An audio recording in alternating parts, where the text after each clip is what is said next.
I don't know anybody who has succeeded more than they have failed. So even I have succeeded many times, and I'm grateful for that. But I have also failed so many times that I keep a record of it. Hi everyone, it's so good to be here again. It's been a while. Richard, thank you for inviting me. And today we are privileged to have a couple of very, very interesting people with us. Mm-hmm. You know Rachel. Rachel, say hi. Hello. Yeah, you've seen her face over and over again. Next to me here we have Dr. Chris. He is an amazing, amazing person. He is a very accomplished individual, a mentor, a role model. He is exceptional. And we'll be getting to know more and more of him. Mm-hmm.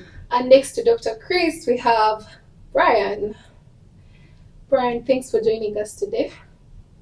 My Chris, pleasure. thank you for joining us. Thank you. By way of introduction, Brian is a software developer, the best that I know. Exceptional. Yeah, in other times, other places, I always call him geekish because he's extremely smart and good at what he does. All of us are Ugandans. All of us are currently in the United States. And today, our host, Rachel, has asked us to talk about what we've learned from failure. I've failed, you've failed, every great person that we know has failed, and every person that has made it to the top, there was a point you felt like, I can't go anymore, I can't keep going. So today we're going to unpack what some of those things that kept me and Rachel and Chris and Brian, the things that kept us going, even in moments where we felt like, you know what, I quit, I can't do this anymore.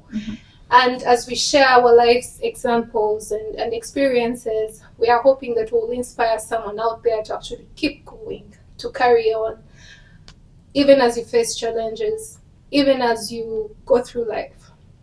So that is what we are talking about today. Rachel, thank you for having us. And so yes, I'm Elizabeth. I'm glad to be back here. And I'll go first.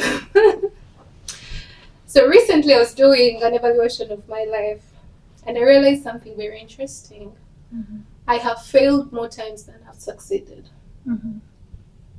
So many times. And I always joke with Rachel, I tell her, there's that feeling, but you eat ice cream and carry on. You cry, you get hugs, but then you keep carrying on. And I'll get into some of, the areas where I have failed. And one of the things that, helped me carry on was to always remember the goal. Where was I headed before things went wrong? Can I still get there? Or am I going to give up? And I've realized for as long as I could turn back my attention to where I wanted to be, or where I was headed, there was room to get up again and try again. So that has been my experience in short. And now we'll hear from Rachel and then we'll continue from there. I think I should go last. Because at this point, I will go last. Dr. Chris, you go next. Okay, thank you. Thanks, Rachel. Thanks, Liz, for that introduction. Talking about failure is actually easy because I don't know anybody who has succeeded more than they have failed. So even I have succeeded many times, and I'm grateful for that. But I have also failed so many times that I keep a record of it. And the best of friends that I have made, the best of memories, the best advice I've received has been in moments of failure. And so I don't enjoy it, I'll be honest. It's very painful when you're going through it, Yeah. but I am grateful. I'm grateful for the opportunities that I've had to fail. Okay. In fact, there's a famous actor, I think is Denzel Washington. He once said, you fail forward. And when you fall forward. I can't say that I have taken his advice perfectly. Many times I fall and I fall backwards. But every morning Yeah. get up like the rest of us, And you try again. try again, I put on a brave face, and and move on. So thanks for inviting me. It's nice having you, Dr. Okay. Thanks, Elizabeth, for the kind words and the introduction. So talking about failure, it's something we can all relate with, right? We've all been through moments of failure, and for the most part, we might not have come through on the other end, but I think the key thing to remember is that failure is a part of the process, and there is no getting to the end without some bits of failure. In my personal life, I've been through several stages where I've failed, and sometimes I've doubted that I could actually rise up again. But I think for me, I've taken failure as a learning moment, right? As a teaching moment, as a moment of reflection, and also, getting back to that point where I ask myself the question, why did I do this in the first place? What is the goal? And so because of that, I try again, only to try again differently. Obviously, you don't want to fail and then you try exactly the same thing and expect different results. I think the point of failure is to reevaluate your methods, and then from that point on, do something different to try and get better results. But I think the key thing to remember is that failure is always a part of the journey, and it helps you realize that you did something differently or something wrong. You just need to do it a little different to get a different result. And so I think failure is something that we all ought to embrace, but also learn from. Yeah. So over to you. Yes. Madame There you Rachel. Honestly, for me, so I think about this so many times. For me, I've actually wanted to give up, and I believe when you decide to give up, you're failing, right? But just like everyone has said, it's why did I start in the first place? I have not been giving up on things. When I start something, I want to finish it, blah, blah, blah, blah, blah, blah. But this channel is one of the things that I almost gave up, because when I started, I didn't have a plan. Honestly, all I had was a passion.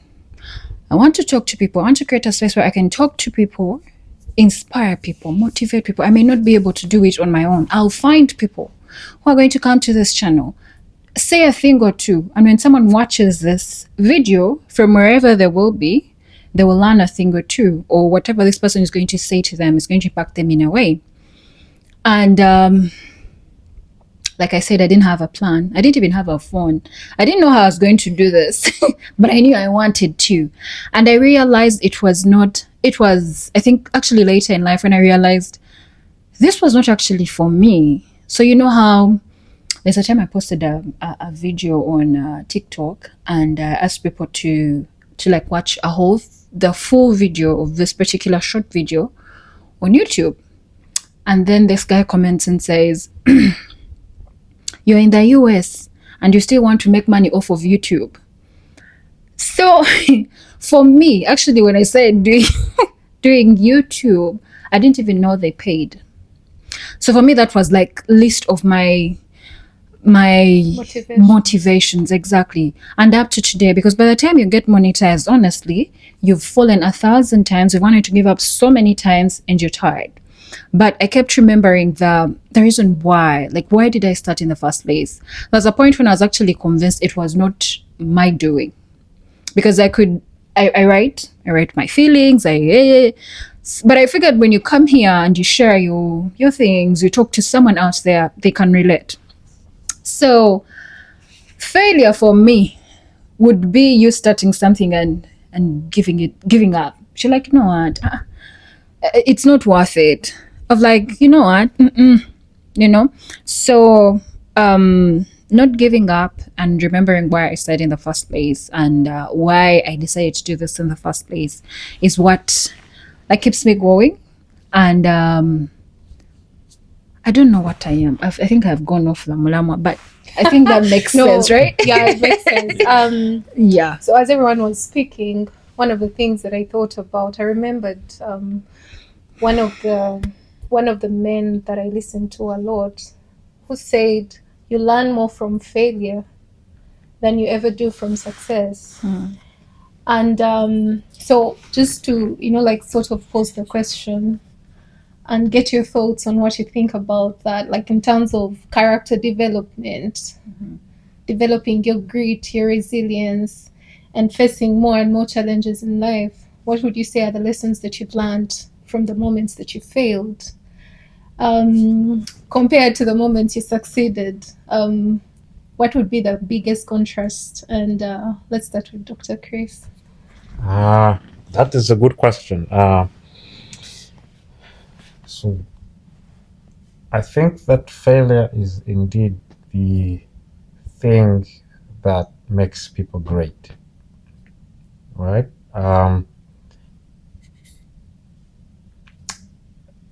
I can speak for myself a lot, but adding to your definition of what makes people great is indeed struggle and failure. If you think about what you want to be, who you want to be, right? Everybody has a mentor, right?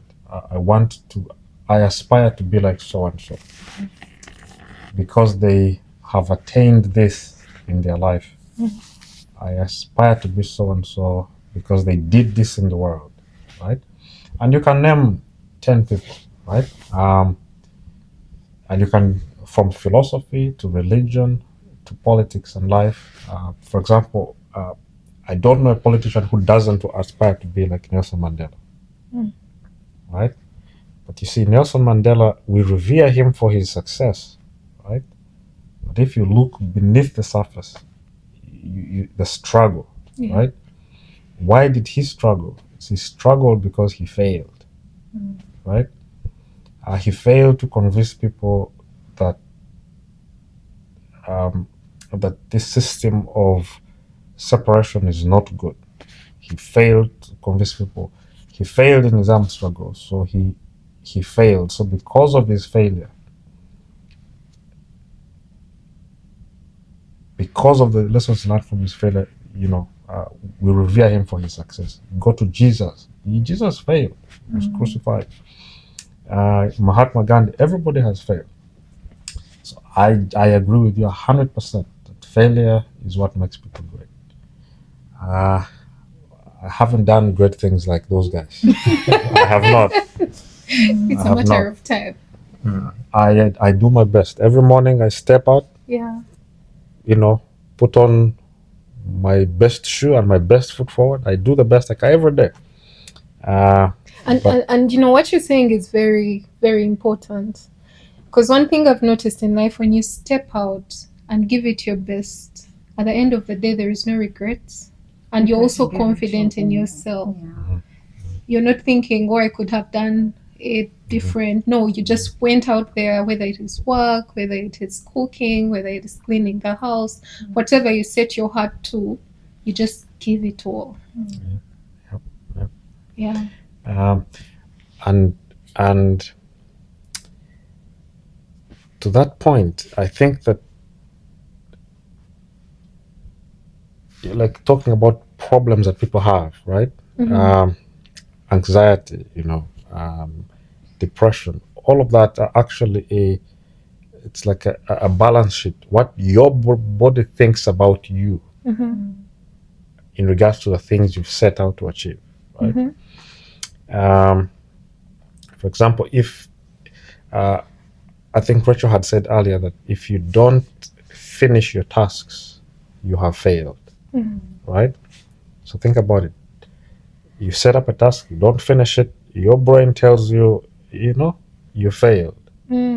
So if your brain is telling you that you failed, You don't even need anyone else telling you You that. That voice is so loud, you know, you can't go to sleep. It will follow you when you sleep. So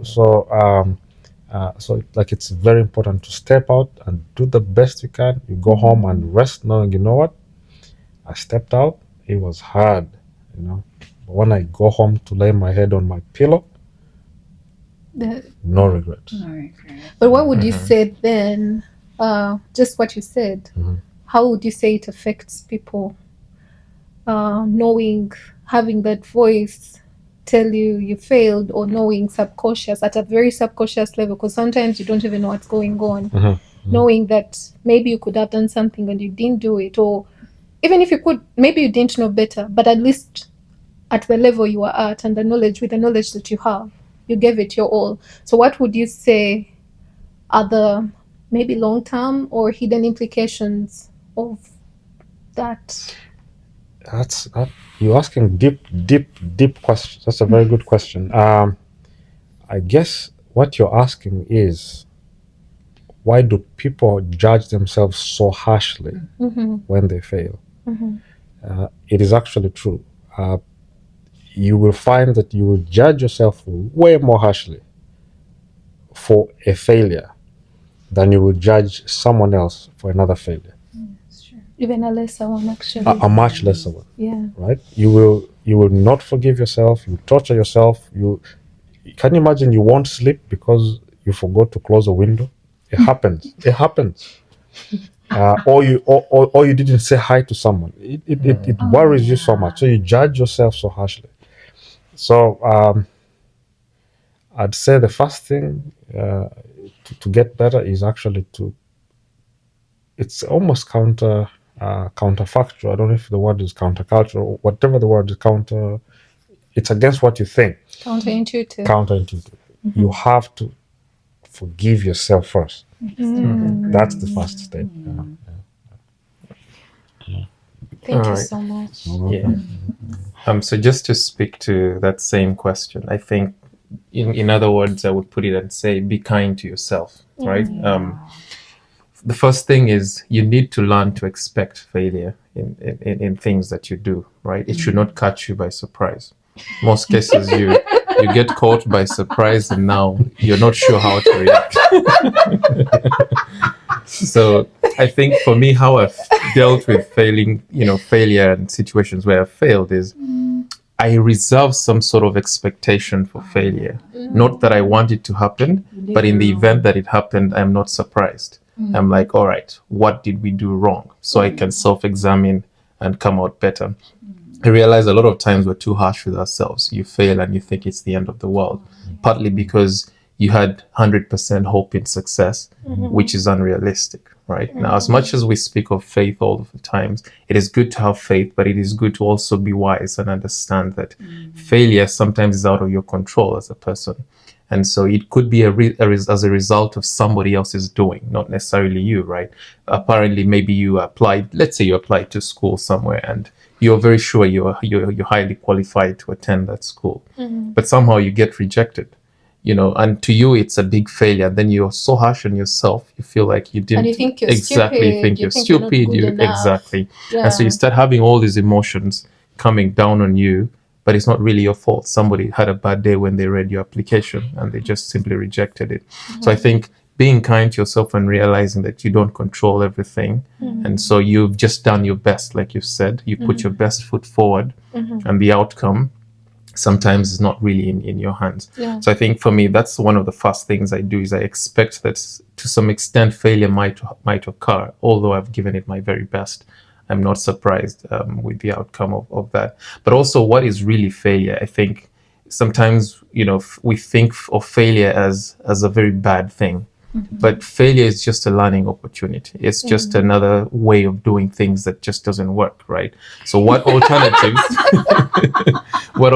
ways are there that you can do things that will work? Yeah. And so if you look at things all you need to do sometimes is switch your perspective. Sometimes when you look at something from one angle, it's entirely different. When you only switch your perspective, you'd entirely change the outcome. So if you look at failure from the point of view where you think it's bad, and you only switch and look at it as a learning experience, it's just another way of not doing it. Then at that point, you realize you have multiple options. Yeah. You're like, all right, what's the next step? Oh, yeah. What other way can I do it? And so for me, once I changed my perspective on how failure happens and what it is, it's made me understand that it's just another way of doing some things that I should eliminate. And so I think that's That a key is point. so powerful. You know, I've just been reminded of something I always think about. You've seen babies grow up. We are too old. Well, we don't remember what happened, but the countless times we failed trying to walk. So many times. And the countless times we said words that don't make sense. We couldn't maybe say, I don't know. I've seen my nieces and nephews struggle with words. So certain letters just won't come through. And we've all gone through it. And we are here. And, you know, every time I think about it, I'm reminded that it's just a process. Just because you fail doesn't mean you'll never walk. It just means you have to try again. And sometimes you have scars and you have wounds from trying, but you, like riding a bicycle, you fall and you try again and again, and then you get it right and you start to walk. And even if your situation is that you don't walk, still you're here today, and people have gone ahead to do great things, even with physical limitations. So I feel like I just want to, you know, like encourage someone that you weren't born speaking. Oh yeah, the Or baby. walking. We keep the whole baby mentality because this baby will not stop going. They'll fall, they'll get up, they'll fall, go, keep going, keep Until going. they get it right. Until they get it right. But as an adult, you fall once and you're like, you know what? It's not worth it. And that's it. Yeah, and also something talked about pivoting. Like sometimes you set out to be a doctor. Math, chemistry, not my strong suit. But I'm probably good at, you know, something else. So also being able to learn on the journey of growth and knowing that sometimes it's not that you're failing, sometimes it's that your strength lies in something else. Yeah. And, you know, getting the help to channel that energy to that. So I'm loving this. Thank you, gentlemen. And Rachel, what would you say that you've learned from failure more than success? So for me, honestly, it has been, I would want to say it more. Normally, there's that Uganda phase of, how is it said? Okulemererwa nyonoona. Like instead of failing, I'd rather spoil things but have it figured out, right? Also, like make the mistakes while learning how to do something. Like okay, failing, giving up, basically. For me, failure is me setting out to do something and maybe leave it halfway and maybe just leave it like that. But I have learned that I can't do that. I can't wake up in the morning and be like, you know what, this is too hard. I'm going to stop doing this because like I've reached my breaking point, or I've learned that you talked about pivoting. I've learned that if this is not working out this way, Brian mentioned earlier, do things differently. Yeah. I've learned that if I want to achieve something, I can't keep doing the same thing over and over again and expect the same result. So I have learned to be better. Like I have learned to, if it means for you to read or do some research or ask. Yeah, I have learned to ask for help. Like when I need help, I was normally those people who, like I can do it. I can do it. Like I will figure it out. I could say I was in a workplace they would say you're not a team player.